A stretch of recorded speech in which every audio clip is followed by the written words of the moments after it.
حضرت لقمان اپنے بیٹے کو نصیحت کر رہے ہیں، باپ بیٹے کو نصیحت کر رہا تھا، باپ اپنے بیٹے کو سمجھا رہا تھا۔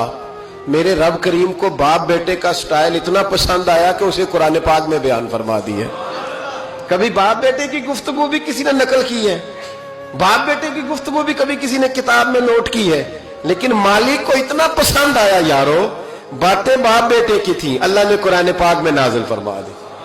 یار اتنا خوبصورت تھا باپ بیٹے کا انداز تکلم دیکھیے، باپ بیٹے سے کہتا یا بنیا، اے میرے بیٹے، اے میرے اللہ، نہیں کیا او ادھر آئے نا یا بنیا، اے میرے، دیکھیں لفظوں کا حسن، اے میرے بیٹے۔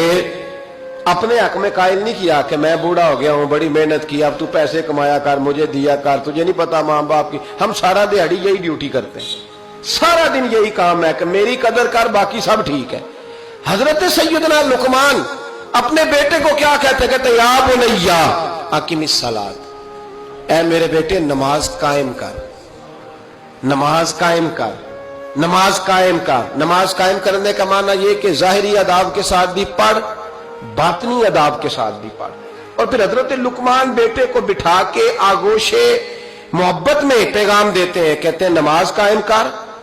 اور پھر یہ نہیں کہا کہ تو اپنی قبر صحیح کر، تجھے کیا لگے دوست تیرے پڑھتے ہیں کہ نہیں پڑھتے، یہ نہیں فرمایا۔ فرمایا اقیم الصلاۃ، نماز پڑھ، وامر بالمعروف وانہا عن المنکر، پھر تو لوگوں کو بھلائی کا حکم دے اور برائی سے منع کر۔ یہ باپ اپنے بیٹے کو نصیحت کر رہا ہے، اور پھر پتہ ہے جب کوئی بھلائی کا حکم دے برائی سے منع کرے تو اسے تکلیف بھی آتی ہے۔ اور اپنے بیٹے کو کہنے لگے وَاصْبِرْ عَلَىٰ مَا أَصَابَكَ، اور اس رستے میں جب تیرے اوپر کوئی مصیبت آئے تو تو نے صبر بھی کرنا ہے۔ نیکی کا حکم دینے اور برائی سے منع کرنے کے رستے میں جب کوئی مصیبت آئے تو بیٹے تو نے اس پر۔